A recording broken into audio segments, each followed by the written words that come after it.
আমুলের 16 বছর যখন কাম হয় না আমরা এটা শ্রেষ্ঠ থাকতে পারি না। আসসালামু আলাইকুম রহমতুল্লাহ। প্রিয় দর্শক, বিএনপির একজন নেতা বলেছে যে বিগত 16 বছর আওয়ামী লীগ জামাত ইসলামকে দমন করতে পারে নাই, শেষ করতে পারে নাই, তো আমরা এর শেষ করেই ছাড়ব। প্রিয় দর্শক, চলেন বিএনপি নেতার সেই বক্তব্যটি আমরা শুনে আসি। নামাজ হয় না, কালা হয় না, জামাত ইসলামের যোগ দিলে কয়েকটা ব্যস্ত হয়ে গেছে। আওয়ামী লীগের 16 বছর যখন কাম হয় না আমরা এটা শ্রেষ্ঠ থাকতে পারি না। প্রিয় দর্শক, আপনার বক্তব্যটি শুনলেন। দেখেন, বাংলাদেশের বিভিন্ন প্রান্তে যেখানে বিএনপির ঘাঁটি অথবা ভালো অবস্থান আছে বিএনপি, এবং ওইখানকার নেতারা বেশিরভাগই উগ্রপন্থী এবং তারা জামাত শিবিরকে দেখতে পারে না। তো সেরকম একটি এলাকায় প্রিয় দর্শক এই নেতা বক্তব্য দিয়েছেন। তিনি তার বক্তব্যের মাঝে বলতেছেন যে আসলে আমরা জামাত ইসলামকে দেখে নেব, এ শেষ করেই ছাড়ব। কারণ কি, বিগত 16 বছর ধরে আওয়ামী লীগ জামাত ইসলামকে কিছুই করতে পারে নাই, শেষ করতে পারে নাই। তাদের নেতাদেরকে ফাঁসি দিয়েছে, জেল জরিমানা, হামলা মামলা, রিমান্ড সব কিছুই করেছে, মারাত্মক স্টিম রোলার চালিয়েছে, তাদের নিবন্ধন কেড়ে নিয়েছিল, তাদের রাজনীতি নিষিদ্ধ করেছিল। তো সব কিছুর পরেও আওয়ামী লীগ জামাত ইসলামকে শেষ করতে পারে নাই। এখন শেষ করবে কে?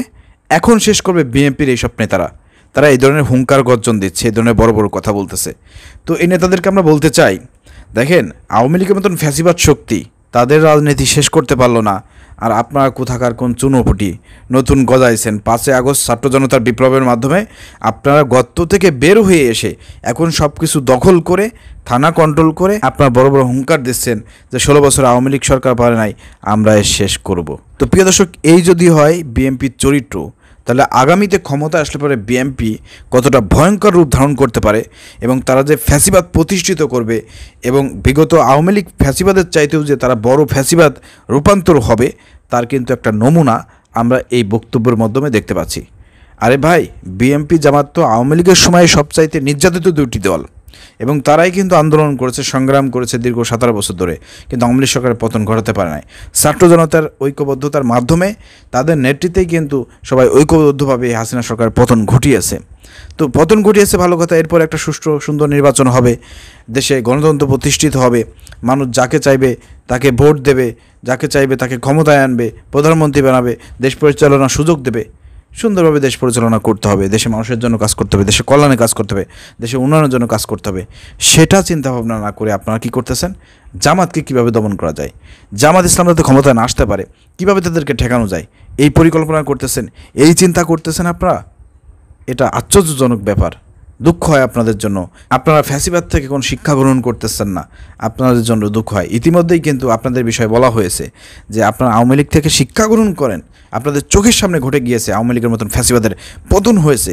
আপনারা যদি তাদের মতন রূপ ধারণ করেন, তাদের মতন যদি কথাবার্তা বলেন, জামাত ইসলামকে নিয়ে যদি এই ধরনের মন্তব্য করেন, তাহলে আপনাদের পরিণতি যে আওয়ামী লীগের মতন হবে সেটা আপনাদের চোখের সামনেই ঘটেছে। এবং ইতিমধ্যেই দেশের জনগণও বলতেছে যে আপনারা থামুন, আপনারা স্টপ হন, আপনারা সুষ্ঠু ধারায় রাজনীতি করেন, আওয়ামী লীগের পথে হাঁটেন না। আওয়ামী লীগের পথে হাঁটলে পর আপনাদেরও এই পরিণতি হবে। আপনারা এরপর শিক্ষা গ্রহণ করবেন না, এরপর আপনারা জামাতের বিরুদ্ধে এই ধরনের বক্তব্য দেবেন।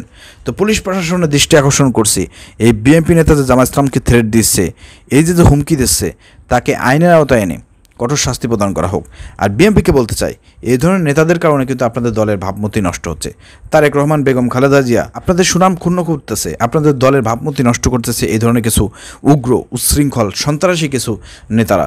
এদেরকে আপনারা পদ পদবি দিয়েছেন, আর সেই পদ পদবি ব্যবহার করে তারা চাঁদাবাজি করতেছে, টেন্ডারবাজি করতেছে, এই যে হুমকি দুমকি দিচ্ছে। এবং আগামী নির্বাচনে দেখা যাবে যে এই ধরনের নেতারা যদি আপনাদের বিএনপির মধ্যে থাকে, তারাই কিন্তু ভোট চুরি করবে, ডাকাতি করবে, কারচুপি করবে, নির্বাচন কিন্তু সুষ্ঠু হতে দেবে না। তখন কিন্তু এই বিএনপি বিতর্কিত হবে, এবং আগামীতে দেশের জনগণও কিন্তু আওয়ামী লীগের মতন এই বিএনপির প্রতি কিন্তু অসন্তুষ্ট হবে, ক্ষোভ প্রকাশ করবে, আন্দোলন করবে, সংগ্রাম করবে। লাস্টে আল্লাহ না করুক আওয়ামী লীগের পথে আপনাদেরকে হাঁটতে হয় কিনা, এ বিষয়ে আপনাদের এখন চিন্তা ভাবনা করার সময় এসেছে। অতএব আপনাদেরকে বলবো, জামাত ইসলামকে হুমকি না দিয়ে নিজেদেরকে পরিশুদ্ধ করেন, নিজেদেরকে সংশোধন করে বাংলাদেশে মানুষের জন্য রাজনীতি করেন, দেশের জন্য রাজনীতি করেন। আশা করি বিষয়টি বুঝতে পেরেছেন। ধন্যবাদ। আসসালামু আলাইকুম রহমতুল্লাহ।